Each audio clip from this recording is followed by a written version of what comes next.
Sob o comando do senador Rodrigo Pacheco, o Senado Federal criou uma comissão de juristas para avaliar que pontos do Código Civil devem ser atualizados, depois de 20 anos da vigência do conjunto de normas. Considerado a Constituição do Homem Comum, o Código Civil está presente no nosso cotidiano, inclusive ditando as regras para quem decide viver em um relacionamento. Diante dessa proposta de atualização do Código, um assunto ganhou evidência: o número de fraudes registrado durante os processos de divórcio. Estudiosos defendem que seja incluído no Código Civil uma penalidade para quem adota essa prática, o que hoje não acontece. E para falar mais sobre essas fraudes no divórcio é que recebo a advogada de família e sucessões, Samira Martins. Samira, muito obrigada por aceitar o nosso convite. Eu que agradeço, muito obrigada. Fico muito feliz de estar aqui conversando com você sobre isso. Samira, queria que a gente pudesse começar explicando assim, às vezes é uma coisa que a gente acha que está muito distante e pelo pouco que a gente conversa dá para ver que é uma constante no seu escritório, que está aí há 18 anos trabalhando nessa área. A gente vê muita fraude dentro do processo de divórcio? Sim, muita, principalmente nos relacionamentos mais longos. É muito nítido, assim, quanto mais longo o relacionamento, maior o tipo de fraude, mais bem elaborada a fraude. E eu arrisco te dizer que mais de 60% a 70% de divórcio tem fraude. Umas menores, outras maiores, mas sempre tem alguém querendo tirar vantagem, ganhar mais que o outro. E quem costuma ser o fraudador? Geralmente são os homens. Até porque eles são os maiores provedores, né? Geralmente a renda do casal, pelo menos a maior parte da renda, vem do homem. E na hora de dividir, ele acha que ele ganhou sozinho, que foi ele que levou a maior parte do dinheiro, então que ele não acha justo ele ter trabalhado tanto, juntado tanto e dividir em partes iguais com a mulher que sempre ficou dentro de casa. A gente está num momento que o Código Civil passa por discussão, a gente tem uma perspectiva de reforma, né, depois desses 20 anos de vigência do Código, e um dos assuntos que se discute é justamente a penalização dessa fraude nesse âmbito do divórcio. Hoje a gente não tem nenhum tipo de penalização para quem pratica esse ato? Hoje não. Na fraude, no divórcio, não tem. Existe um instituto que chama sonegados, que é um instituto do direito da sucessão aplicável ao inventário. Aquele herdeiro que sonega o bem, que deixa de apresentar o bem, se os outros herdeiros comprovam que foi sonegado, pede a condenação dele e ele perde direito ao bem que ele escondeu. Então, se o bem era de 100 mil reais, existiam 4 herdeiros, o que sonegou perde direito a parte desse bem. Então, ele perde total o bem. Só que é o Instituto da Sucessão, do Inventário. Muitos juízes aplicam isso na partilha inter vivos, que é na partilha do divórcio. A pena de sonegado, né? Aquele parceiro, aquele companheiro que sonegou o bem, que escondeu, que fraudou, ele incide essa pena. Só que não é um instituto do divórcio, é do inventário. E alguns juízes não aplicam. Alguns juízes aplicam, outros não. Uns aceitam, outros não. Então, gera uma insegurança muito grande. Não tem jurisprudência disso? Tem, pouca, mas tem. Mas a maioria da jurisprudência é de não se aplicar, por não ser um instituto do divórcio. E agora, com essa reforma do Código Civil, tem um projeto de lei da senadora Soraya Tronic, de Mato Grosso do Sul, que o projeto de lei dela pede para aplicar essa pena de sonegados na partilha do divórcio. Né? Então, caso a comissão entenda, caso eles consigam inserir isso para ser aplicável no divórcio, vai ser um grande avanço. Vai ser uma segurança, vai ser um excelente instrumento para começar a punir aquele parceiro que sonega, né? Que esconde o bem, que deixa de dividir. Samira, o que é mais comum a gente ver nesse processo de fraude, né? Existe um caminho que esse fraudador adota? A pessoa que está nessa relação, ela consegue perceber que essa fraude pode acontecer? Tem como se proteger nesse sentido? O que a sua experiência traz pra gente? Tem um caminho, sempre tem. Aquele cônjuge que quer separar, antes mesmo de pedir o divórcio, ele já começa a fazer os atos. Ele faz um empréstimo, né? Faz um empréstimo de um valor alto. Ele simula uma venda, né? Ele entrega um bem para um parente próximo, para um amigo próximo, e ele simula aquilo ali como um contrato de compra e venda. Né? Ele esconde os bens, o que acontece muito aqui em Cuiabá, inclusive. compra-se muito apartamento na planta, no contrato com a construtora e não registra. E como você não registra, não aparece na busca de imóveis. Então, quando o parceiro, o companheiro, o esposo tem a intenção de pedir o divórcio, ele já começa com esses atos. Aí ele vai lá, faz um contrato gigante de empréstimo.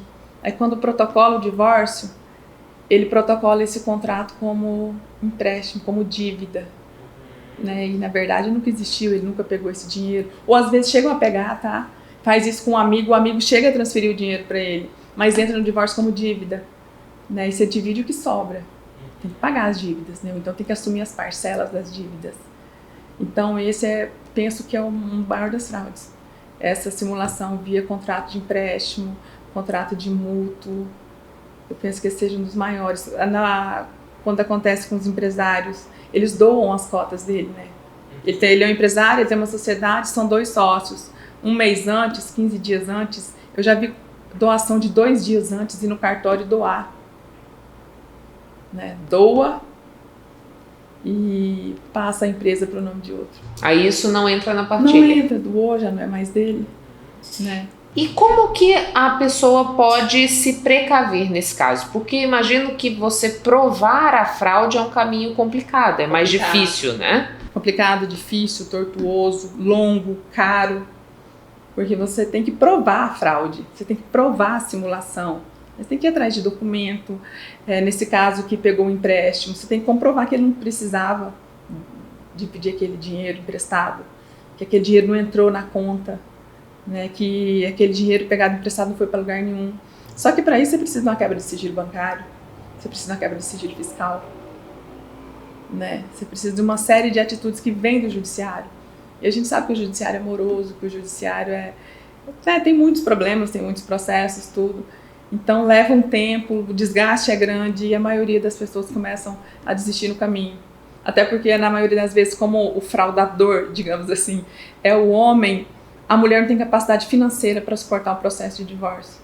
Passa-se 6 meses, passa-se 1 ano, 2 anos, 3 anos, não consegue provar a fraude, ela não tem dinheiro já mais para sobreviver a tanto, então vai ficando pelo caminho. Mas tem várias coisas, tem várias atitudes que dá para fazer, né?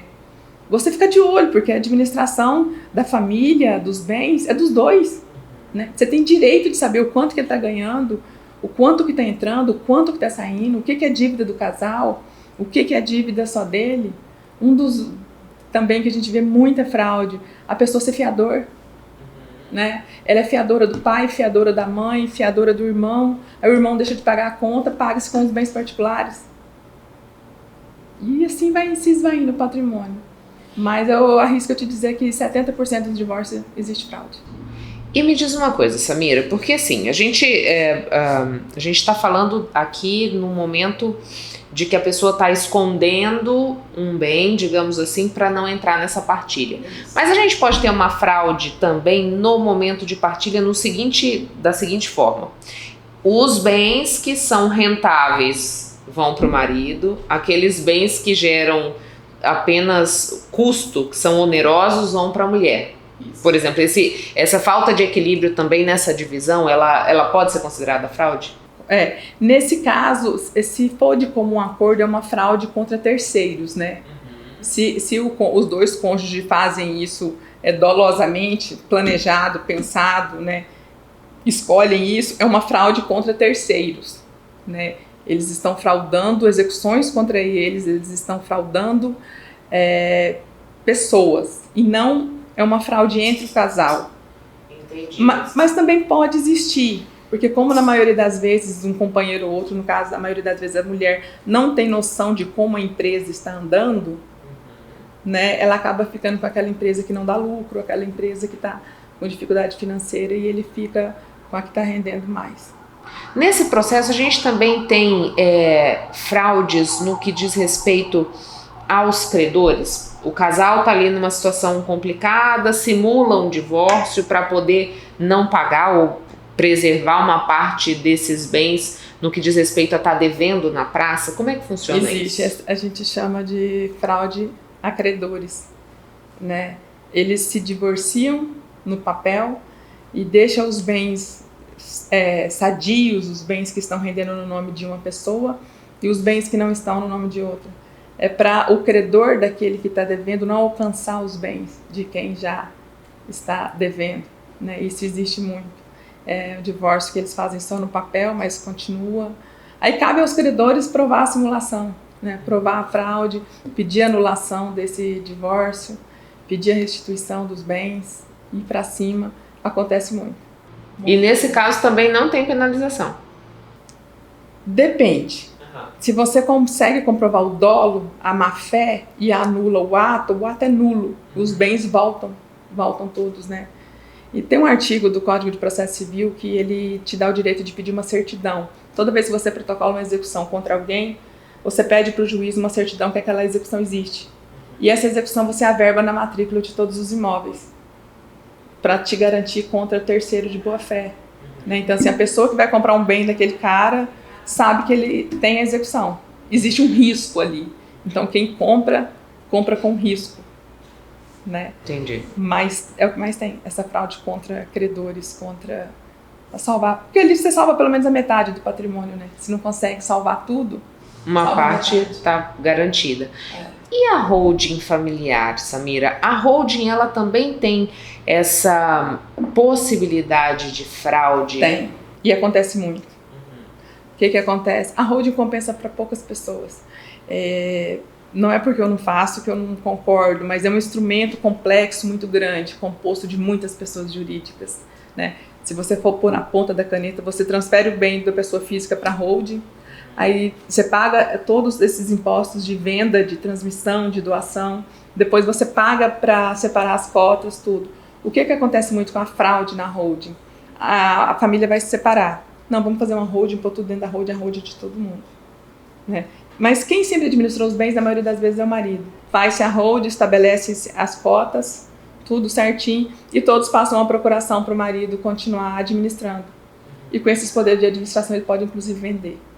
Aí ele vende, ele deixa aí a falência, ele desvia, né? É um grande instrumento de fraude. Pode ser, né? Não quero ser interpretada mal, mas pode ser um grande instrumento. Facilita o processo, digamos. Facilita muito.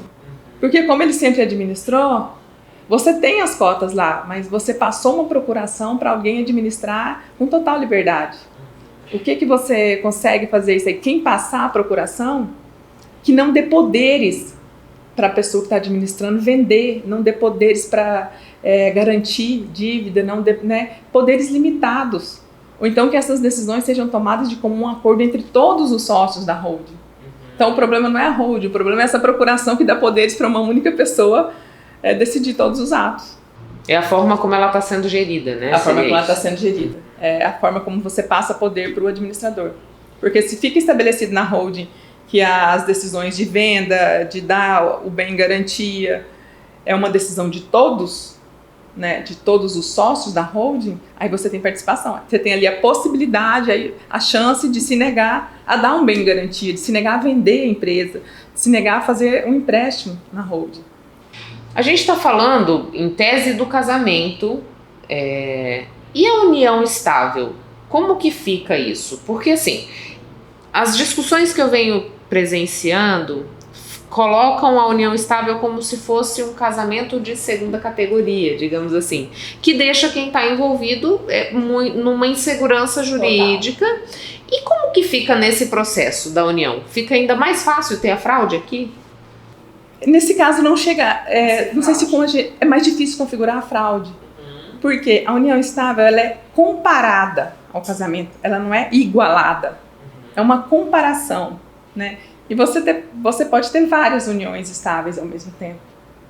No caso de uma fraude em relação à venda de um bem, ela só configura a fraude se você tem um contrato de união estável feito por escritura pública e esse contrato, essa escritura pública esteja averbada na certidão de nascimento, que é um cartório completo. Um cartório é o que faz a escritura de união estável, outro cartório é o que tem a certidão de nascimento. Então, para gerar a fraude, você tem que fazer essa escritura de união estável, averbar ela na certidão de nascimento. Porque aí, se o marido, para comprar e vender, você precisa da certidão de nascimento ou casamento, né? Se você apresenta essa certidão de nascimento ou casamento e lá está averbado, que você vive em união estável, você precisa da autorização dessa pessoa. aí sim configura a fraude. Mas se você vive uma união estável, que não tem uma escritura, que não está averbada na certidão de nascimento, e você vende um bem, quem comprou não tem conhecimento se é casado ou não. Então você se declara solteiro, vende o bem e tá tudo certo. E quem comprou é terceiro de boa fé. Ninguém tem obrigação de saber qual que é o estado civil da outra pessoa se não existe um documento. Então, se não está averbado, você vive em união estável, não tem nenhum documento, não é fraude, né? Porque você se declara solteiro. O que pode fazer é, na ação de dissolução de união estável, você comprova que esse bem foi adquirido pelas duas partes e pede a indenização. Aí do cônjuge, não de quem comprou. Não, né? de quem comprou, do cônjuge que vendeu. Você comprova essa fraude, comprova que foi adquirido em conjunto, comprova que ele vendeu sem autorização e pede indenização. E Samira, todo esse tempo você dizendo pra gente, né, que é comum observar essas fraudes, que a mulher acaba sendo a maior prejudicada nesse processo. O que você tem a dizer para a mulher que está assistindo a gente, que agora acendeu a luzinha e falou assim, meu Deus, posso passar por isso? Eu sempre peço para elas não baixarem a guarda, né? Não perder a noção no sentido do que está acontecendo com os bens patrimoniais, né? Não descansar, não deixar a administração total dos bens da família, de tudo, a cargo de uma só pessoa. Ficar sempre de olho o quanto que está ganhando, o quanto de dinheiro que está entrando para a família, se a pessoa está fazendo empréstimo, se não está, se está pegando dinheiro emprestado, se está comprando bens no nome de terceiros. Eu quero financiar um carro no meu nome e não financio, vou financiar no nome do meu pai. Ainda que seja o único meio de se conseguir, que tenha provas que você está comprando, que o marido está comprando em nome de outro, mas que aquele bem é do casal, é da família. Então, assim, não baixar a guarda nunca. Pegou empréstimo, foi para onde esse dinheiro? Está emprestando dinheiro, foi para onde? Está sendo avalista de amigo, de parente que está comprando um carro, emprestou o cartão de crédito. Ter, assim, se possível, total controle disso. É um casal, né? Está morando junto. Até porque se uma das partes se nega a fornecer esses tipos de informação, tem alguma coisa errada, né? E se não, você vasculhou, olhou tudo, está mantendo isso sob controle, não achou nada, ótimo, é seu. É seu, você não está bisbilhotando terceiro, você não está invadindo a privacidade. É seu. A administração cabe a você também. Então, ter o mínimo de controle, de curiosidade, de atitude em relação ao que está acontecendo com a família. Você falava pra gente aqui antes de começar, prepare-se para o divórcio. Ninguém casa pensando no divórcio. Como que é isso, Samira? Eu sempre brinco com as minhas amigas que todo mundo se prepara para casar, né? Você fica 1 ano preparando o casamento. Você prepara a banda, você prepara tudo e ninguém se prepara para separar. Por mais que ninguém case para separar, né? Eu não quero acreditar que uma pessoa casa, não, eu estou casando pensando em separar. A gente não casa para isso, né? Casei, você casou, então a gente não casa para isso. Mas tem 50% de chance de acontecer. Então eu falo para todo mundo, do mesmo jeito que você prepara para casar, prepara para separar. Quando você começar a ver sinais diferentes, porque a gente sempre sabe, né? Na maioria das vezes a gente ignora, mas sabe. Quando você começar a ver, começar a guardar documento, extrato de conta, conversa de aplicativo, de WhatsApp, conversa com terceiros, presta atenção nos bens que a família ali, porque geralmente o fraudador passa por nome de familiares ou de amigos mais próximos, né? Ver se o marido não está sendo fiador de empréstimo, se não está sendo avalista da compra da casa da mãe, fiador do pai, emprestando cartão de crédito para alguém comprar bens. Ficar de olho e fazer provas. Se possível, sempre ter provas, ter um dossiezinho ali, sempre atualizado. Isso diminui, né, a angústia depois, te diminui o tempo de tentar provar eventual fraude. Então seja mais racional e menos passional. Planeje, considere, né, digamos assim, considere a hipótese disso acontecer. Nunca tira de mente que não, nunca vai acontecer. Vai. Samira, muito obrigada pelas informações. Eu deixo o microfone à disposição caso você queira fazer mais alguma consideração que considere relevante que a gente não tenha falado. Eu espero só que essa reforma do Código Civil se atente um pouco a isso, né, essas possíveis fraudes no divórcio, na partilha de bens intervivos, e que constituam institutos que consigam inibir, que consigam proibir, que consigam penalizar, né, responsabilizar quem pratica esse tipo de fraude, né?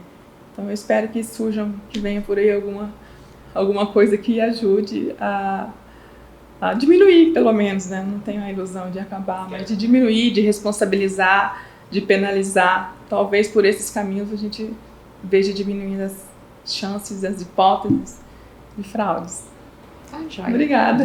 Obrigada mesmo pelo convite, eu adorei. O número de suicídios no Brasil cresceu 11,8% em 2022 na comparação com 2021.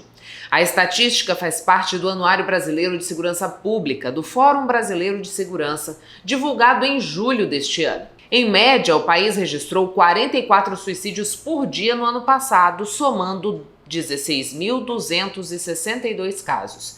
Diante dessa crescente, se faz ainda mais urgente discutir o assunto.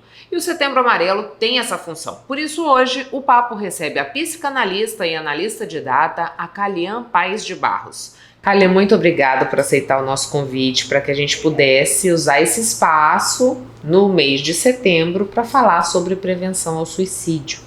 A gente verificou um aumento dos casos no ano de 2022 em relação a 2021, cresceu mais de 10%. A gente tem uma motivação para isso, Kalian? Tem alguma coisa que explique o porquê a gente registrou mais casos de suicídio no ano passado do que em 2021? Eu falo assim que a pandemia ela foi o auge, ela foi o gatilho. E a partir dali começou a desencadear mais os sintomas, né? A depressão, a ansiedade. A gente fala que o Brasil ele é o primeiro no ranking de pessoas ansiosas. Então a gente tem todo um contexto. E a gente percebe, igual dentro da minha área, que a saúde mental ela não é algo muito focado. As pessoas não cuidam muito da saúde mental. Então a gente vai vivendo. E daí veio a pandemia, veio perdas, situação financeira. Então, isso também causa esse aumento, né? Porque as pessoas não conseguem lidar com algumas coisas. E a gente vai lidando, vai tentando. Só que chega um momento que isso não... Fica insuportável. Então, o suicídio, ele não é que a pessoa ela quer tirar a vida dela. Ela chega num extremo emocional que ela não consegue mais lidar. Ela já vem de um processo depressivo. E às vezes, ou a maioria das vezes, as pessoas, por não ter o conhecimento, não conseguem identificar alguns sintomas. Então, por isso que no mês de setembro, que é necessário falar todo ano, mas o mês de setembro ele é mais específico. Então é onde enfatiza mais, fala mais sobre. E às vezes as pessoas pensam assim, mas se eu falar sobre suicídio, eu vou estar incentivando a pessoa? Não. Vai estar dizendo para ela que tem um caminho, né? Sim. Pelo contrário, eu vou estar mostrando para ela que tem alguém que se importa com ela. Que pode não entender a dor dela, mas se importa com ela. Então, dá aquela amenizada para que ela não vá para o ato final.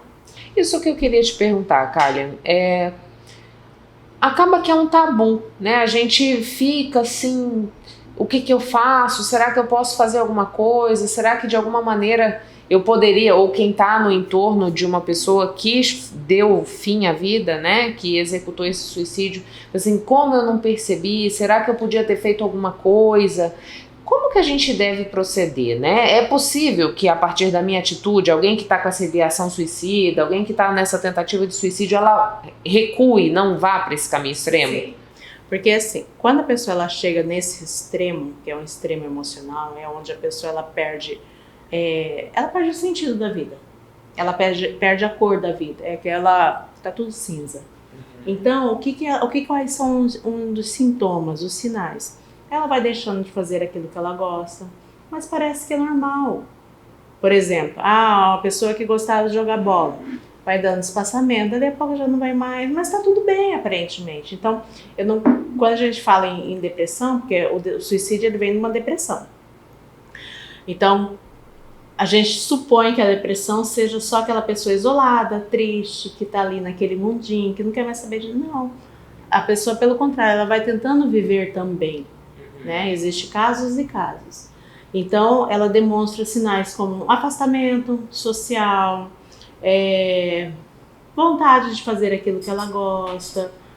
O nosso corpo ele somatiza muito, então às vezes ela fica um pouco mais debilitada na saúde mesmo, no físico. O trabalho já não tem mais aquele sentido de estar ali, o financeiro já não é mais tão importante. Então, assim, são pequenas coisas que às vezes parecem simples, mas ela é a grandeza da pessoa do que ela está mostrando. Só que às vezes nem ela percebe. Uhum. Então, quem não tem o conhecimento de alguns sinais, os sintomas, parece que acha normal, é só uma fase, vai passar. A gente está falando de trabalho, de questão financeira, isso a gente está pensando numa pessoa adulta, digamos, Sim. né? Quando eu tenho crianças e adolescentes, né? Como que fica isso? Porque a gente tem visto muitos casos de automutilação, casos também de tentativa de suicídio aumentando nesse público. Inclusive a maior taxa entre os 15 e os 29 anos. A maior taxa de suicídio. Aí você fala assim, mas como que uma criança, ela tem um pensamento, ela tem indício suicida, ou ela até tenta? Aí a gente pega um histórico, é o histórico familiar. A base, a família, ela é tudo. Então, conforme foi aquela base, aquela construção, é onde vai desencadear as situações da criança, adolescente, a vida adulta nossa. Então, vamos pegar aí, fala que nada justifica, mas a pandemia ela foi o gatilho. As crianças elas ficam isoladas. É o estudo que prejudicou, né? Porque a criança ela estava ali socializando, então aquilo ali foi cortado. O adolescente ele vive etapas, então ele não conseguiu se socializar, ele não conseguiu viver com a tribo dele, se identificar, buscar a sua identidade. Aí o que acontece? Vai para um meio tecnológico só. E mentalmente, o nosso psicológico ele não tem uma capacidade de absorção tamanha para ficar 4, 5, 6, 7, 8, 10, 12 horas, 15 horas num aparelho eletrônico. Então tudo isso aí vai influenciando.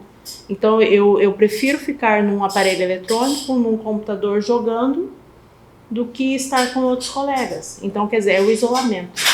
Então esse isolamento ele também pode causar processo depressivo. Que quando a criança ou adolescente ele se automutila, mais o adolescente, né, a gente tem essa faixa etária maior, é uma forma dele amenizar a dor que nem ele sabe que ele está sentindo. Mas ele sente, é real a dor. A dor física seria para suprimir a dor emocional, seria isso? Isso, porque a dor ela é real. Essa dor, a gente fala que a depressão é a dor na alma. Uhum. Às vezes não tem um porquê, e a maioria não tem um porquê, mas é real aquela dor. Aí o que faz? É uma forma de eu amenizar aquela dor que eu estou sentindo, então eu me corto. Às vezes, a maioria, né, no braço, aqui na coxa, às vezes nas costas. Lugares que não são visíveis. Sim. E hoje a maioria das escolas, principalmente aqui na nossa cidade, tem ar-condicionado, então eles usam casacos, entra em casa, vai para um quarto, ninguém percebe. Aí é o tempo de cicatrizar. E daí se isso entra nessa constância, chega um momento que perde-se o sentido total. Não é que ele queria tirar a vida. Ele quer cessar a dor. E ele está demonstrando sinais. Vários sinais. E sempre tem os sinais, Kália? Sempre. Sempre tem. Sempre tem. A falta do conhecimento.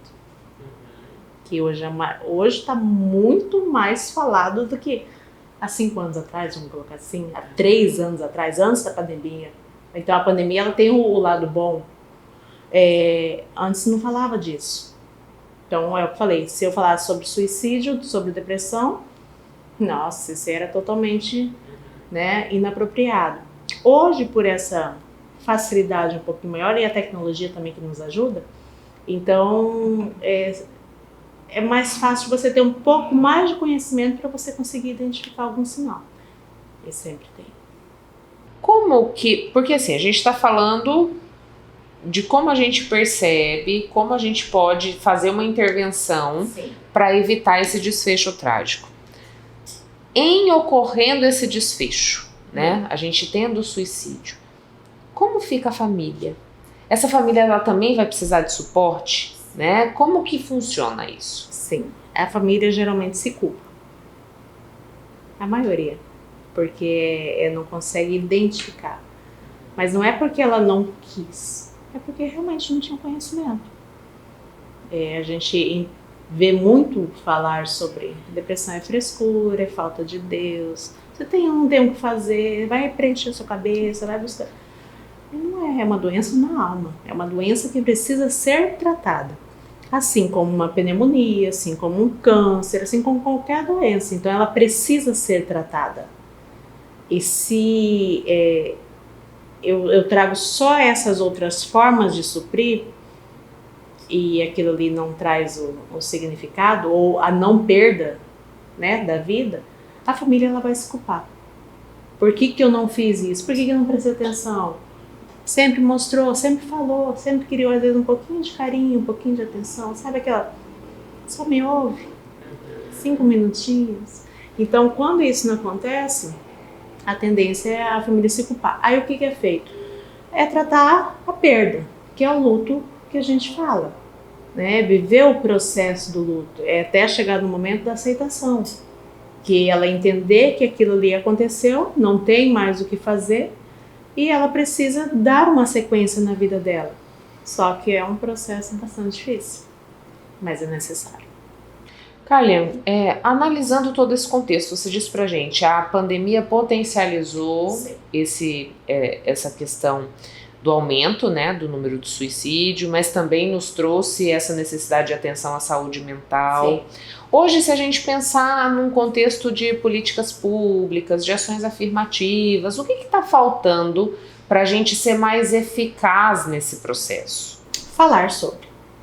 A gente tem a saúde mental, ela tem que ser o pivô, a primeira prioridade na vida das pessoas. Eu falo que as demais coisas são consequências. Então é como, se eu vou no cardiologista, eu vou fazer minha manutenção, vou cuidar, ver como está meu coração. E da minha mente procede tudo. Então se o meio, né, as políticas públicas, elas, nas escolas, ter palestras, ter incentivos, promover rodas de conversa, no trabalho, nas próprias locais apropriados, né? Hoje a gente tem os CAPs, tem os meios públicos também que podem promover isso. Então é falar sobre. E o falar não é só eu falar para você sobre suicídio. É eu ter meios, o quê? Ter profissionais especializados para atender. Porque quando a pessoa está nesse processo depressivo, ela tem que entrar com medicação. E quem medica é o psiquiatra. Então, quer dizer, precisa haver uma parceria do psicólogo, psicanalista e o psiquiatra. Então, tem que ter esses profissionais para beneficiar. Aí tem que ter os recursos. Então, assim, é tudo uma sequência. Necessária? Sim. Eficaz? Bastante. Poderia melhorar bastante? E pode melhorar muito? Sim. Como que você vê a atuação do CVV nesse contexto? Né? Porque tenho ali um canal disponibilizado para que essa pessoa possa conversar. Sim. Isso. Como que você vê essa atuação? Ela auxilia? Auxilia bastante. Eu não faço parte, mas são meios que a gente pode indicar à pessoa. Por exemplo, divulgar mais. A gente sabe que existe, mas muitos não sabem nem o número. Muitos não sabem como proceder. Então, é justamente por meios você promover. Tem uma eficácia? Bastante. Porque às vezes a pessoa ela só quer falar. Só quer ser ouvida, né? Não quer que você julgue, não quer que você rotule, não quer que você olhe, né? Não, você não tem nada disso, não, você tem. Então, ali são profissionais que vão te ouvir. E quando eu falo, igual na psicanálise, a gente fala que, né, a cura vem pela fala.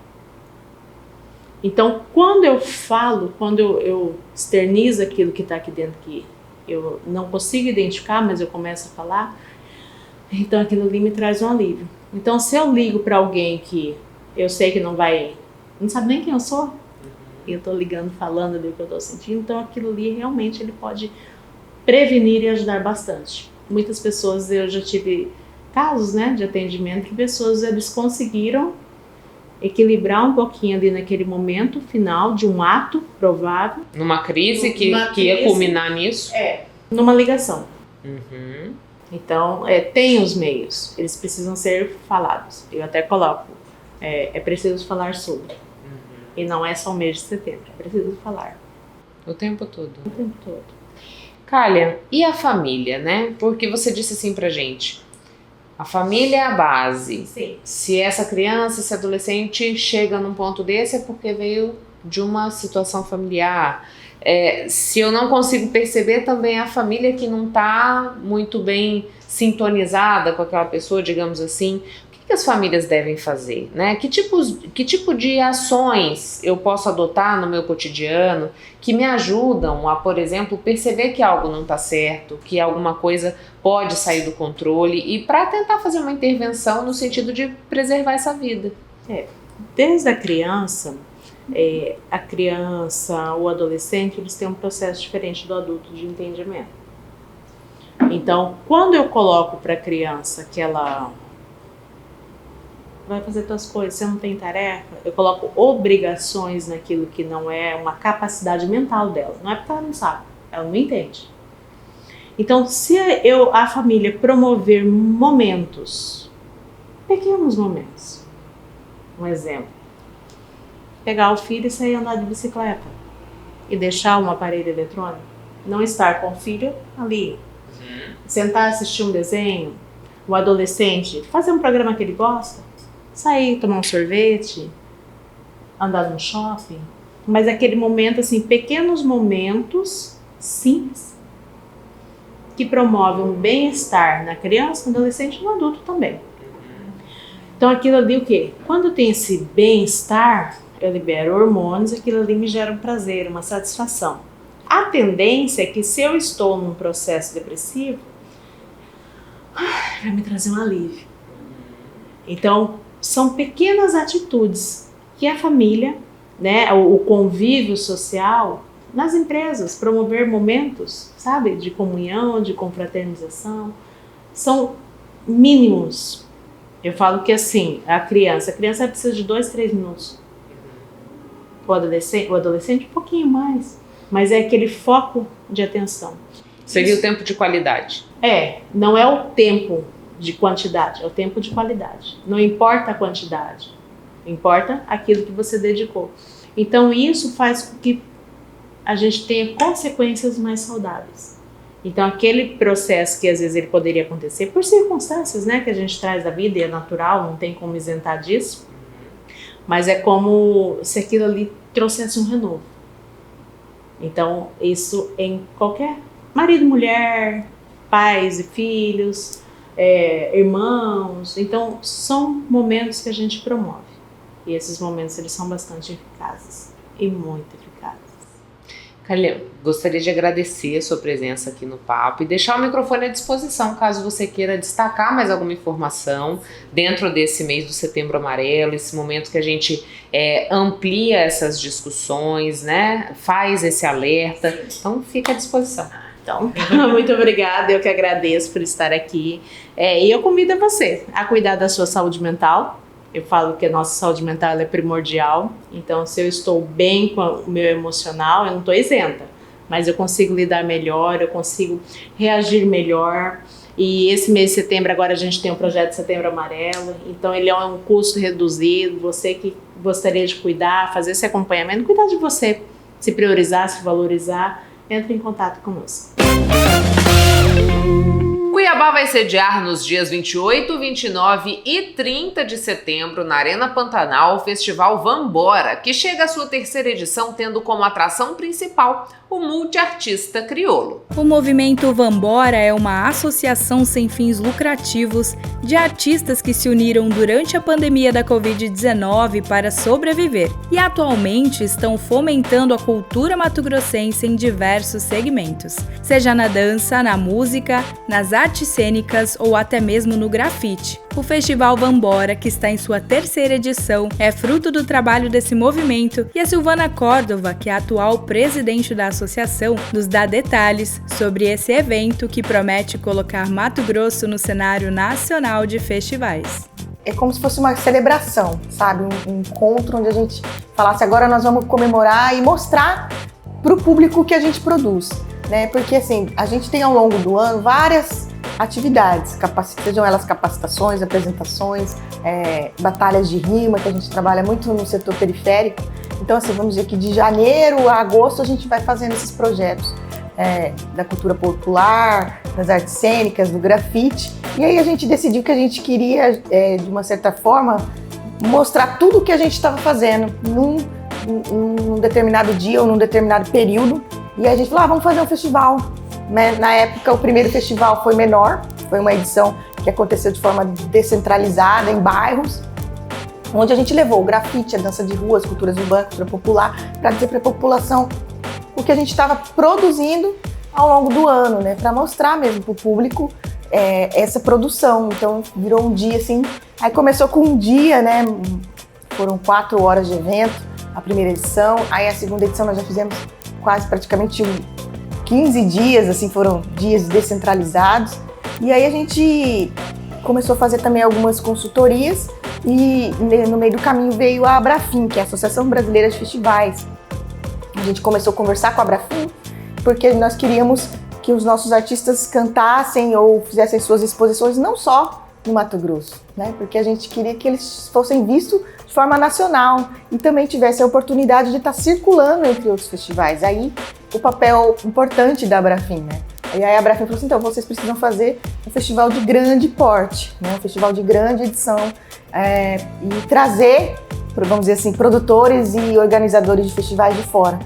E aí foi que a gente começou a sentar e nos reunimos e pensar, nós precisamos fazer um festival. O hip hop é uma cultura popular que se manifesta principalmente através da música, da dança e do grafite. Chegou ao Brasil no início dos anos 80 e se consolidou na década de 90 como um movimento cultural e político, se espalhando por todo o Brasil. Criolo, Rashid e MV Bill são grandes nomes desse movimento que estarão presentes nesta edição do Festival Vambora. E esses artistas do rap, eu falo assim, a cultura hip hop, a cultura urbana, ela é incrível, porque quando a gente fala qual é o objetivo do projeto real, eles se sensibilizam, né? Então, tanto o Criolo, como o Rashid, como o próprio MV Bill, que é um dos cofundadores aí, que é um elemento muito importante na cultura hip hop, todos eles abraçaram a nossa casa. Falaram, pô, não, Mato Grosso anda sumido da cena hip hop. Mato Grosso tá meio que, vamos dizer assim, apagado no mapa, apesar de a gente estar fazendo muita coisa, a gente não está sendo visto no cenário nacional.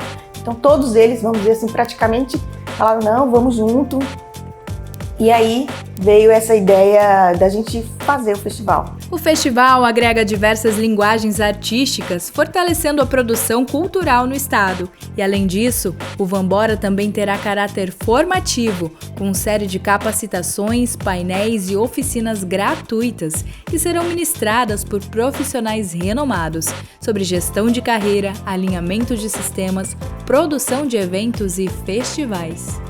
Então, o evento acontece agora em setembro, de 28 a 30, 28, 29 e 30, lá no estacionamento da Arena Pantanal. Os portões já vão estar abertos às 3 horas da tarde, o evento começa às 4 e vai até às 3 horas da manhã. Né? Então, assim, a gente tem atração, assim, mais de 10 horas de atração. Nós vamos ter, além da música, é importante falar que a gente vai ter a comida regional, a gente vai ter a nossa cerâmica do São Gonçalo Beira Rio, a gente vai ter nossa comida, nosso cururu e siriri, né? Nós vamos ter o rap, vamos ter nossos artistas todos autorais ali mostrando o seu trabalho, para que quem não conheça, é uma oportunidade assim, incrível, eu tenho certeza que, né, vai ser...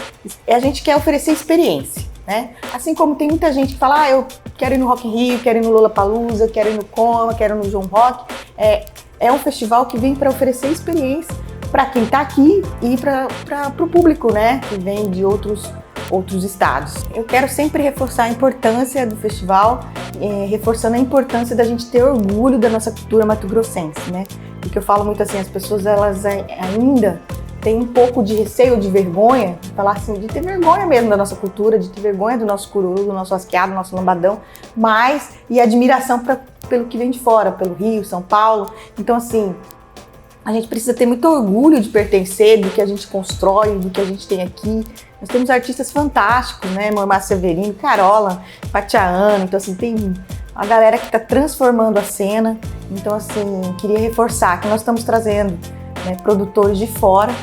Então, assim, tem mais de 5 produtores que produzem outros festivais, vão estar aqui no nosso para ver os nossos artistas, para levar os nossos artistas para esse circuito nacional.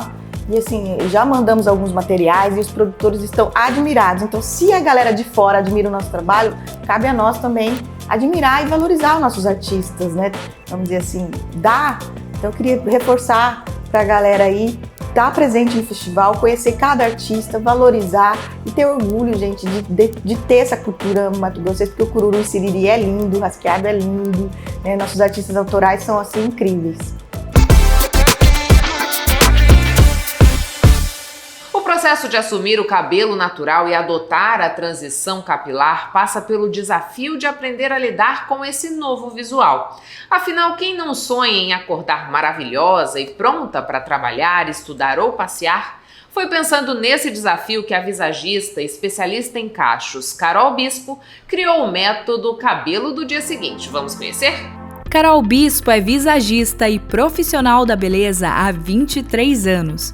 Atua no Espaço La Provence e criou um método para cuidar dos cabelos naturais e auxiliar na rotina do dia a dia. O método Cabelo do Dia Seguinte nasceu da necessidade da própria Carol e está com a alta procura de outras mulheres que querem cuidar das madeixas de uma forma mais eficiente. O método Cabelo do Dia Seguinte nasceu diante da minha necessidade, o sonho de ter o cabelo natural e se sentir bela, né? E vendendo beleza, porque é isso que eu vendo aqui no salão, beleza. Então as pessoas elas já vêm com esse propósito de comprar e encontrar com uma profissional que esteja também com a imagem que representa o que elas querem comprar. Quando eu me deparei com o cabelo do dia seguinte, foi o maior encontro, foi um amor assim, falei, gente, é possível acordar pronta para trabalhar com o cabelo natural. Que hoje eu vejo que ainda é um desafio para muitas mulheres. Então o método Cabelo do Dia Seguinte, ele é um complemento do trabalho que eu faço aqui dentro do salão, principalmente para quem quer valorizar o cabelo natural, mas de uma forma prática e funcional. O Cabelo do Dia Seguinte já mudou a vida de muitas mulheres. A Rosana Rocha é administradora e consultora de negócios. Tem uma rotina bastante corrida e nos conta como o método Cabelo do Dia Seguinte transformou a sua rotina. E eu tenho uma vida muito agitada, né? Hora eu tô na faculdade, outra hora eu tô em empresas, hora eu tô correndo. Eu corro, eu participo de grupo de corrida. Então o cabelo para mim é importante, né? A imagem do cabelo para mim é importante. E teve um tempo que meu cabelo tava assim, e como muitas pessoas fazem, a gente vai pro caminho mais fácil, que é vou alisar o cabelo para ficar mais prático, né? Vai ficar bacana. E o cabelo não tava ficando bacana. E um dia eu tava aqui, o dono, meu amigo, ele falou, seu cabelo tá horrível. Eu tava morrendo de vergonha, eu queria bater nele. E ele falou, Rosana, seu cabelo tá péssimo, vamos mudar o cabelo. E a Carol tava vindo pra cá. E aí ele falou, não, vai na Carol pra ela te dar um jeito nesse cabelo. Então a Carol ensinou isso, fez toda a anamnese do visagismo, falou o que eu queria transmitir com o cabelo. Então assim, a partir disso tem o quê? Uns 2, 3 anos que eu estou com a Carol. E aí sempre adequando o produto certo, o shampoo correto, o condicionador, enfim, tem todos os passos que eu faço para o meu cabelo. É fácil passar todos esses passos? Não, mas deixa o meu cabelo mais tranquilo, né? Então eu consigo lavar bem, eu consigo deixar o cabelo bonito. Tem dia que eu não quero cabelo cacheado também, não tem problema. Mas assim, normalmente ele está sempre cacheado e é o cabelo que eu fico e fica prático. Eu vou correr, chego em casa, lavo o cabelo, passo todos os braços e tá tudo certo. O depois de amanhã, né? Porque o problema é assim, amanhã como vai ficar o cabelo? Aí ela me ensina, pôr uma touca ou dormir com uma fronha de cetim, que ameniza o cabelo. E de fato, são esses passos e, sei lá, tem 3 anos que eu tô bem tranquila, sem estresse, sem irritação. O método Cabelo do Dia Seguinte, como que é o desenvolvimento todo dele? Eu falo que existe uma pizza que faz todo esse pilar da construção do cabelo natural.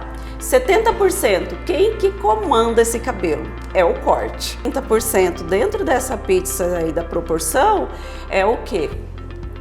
É o método, você aprendendo a administrar ali com o seu cabelo bem encharcado de água, com volume, que aí eu faço até esse movimento para cima, com volume e sem volume. O que acontece na hora que esse cabelo está encharcado de água? Um efeito memória.